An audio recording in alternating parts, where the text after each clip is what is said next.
Magandang umaga sa inyo lahat. Ako po si Andre Torres Wiley Bradilla from Grade 5 Aurora.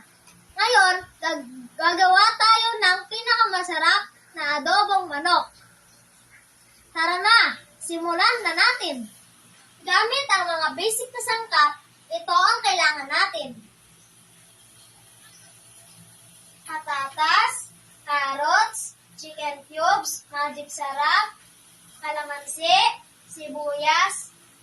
sibuyas daon, bawang, pamintang daon, pamintang durog, toyo, asin, mantika, at suka.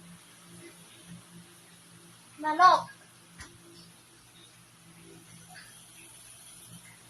Hugasan natin ang mga sangkap, gaya ng manok, sibuyas, carrots, bawang, sibuyas daon, at kalamansi.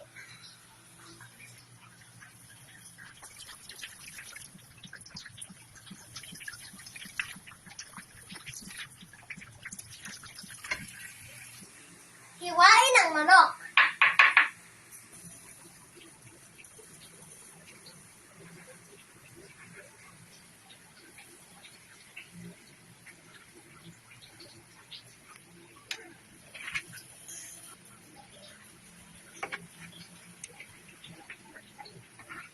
Balatan, hiwain ang mga sangkap.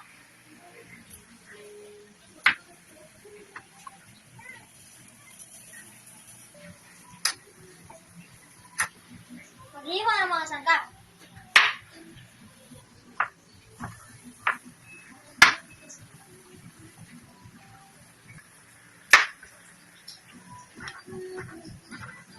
Tapos na ang paghihiwa ng mga sangkap.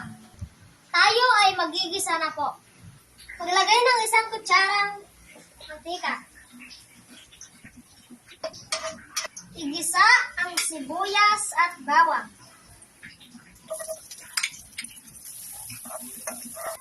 Isunod naman ang manok. Nang mabuti hanggang lumambot.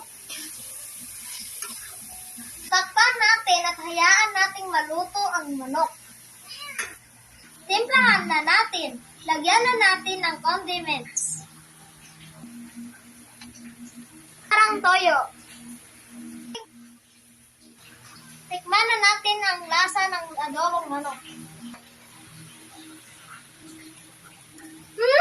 Sarap!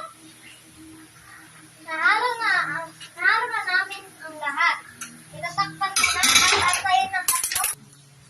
Dahil luto na ang adobong manok, sprinkle ko na ang green onions dito. Dahil luto na ang adobong manok, ilalagay na namin sa pinggan at kakainin na namin. Ito na ang ating lutong adobong manok. Kakainin na namin. Salamat po sa panonood. Bye-bye!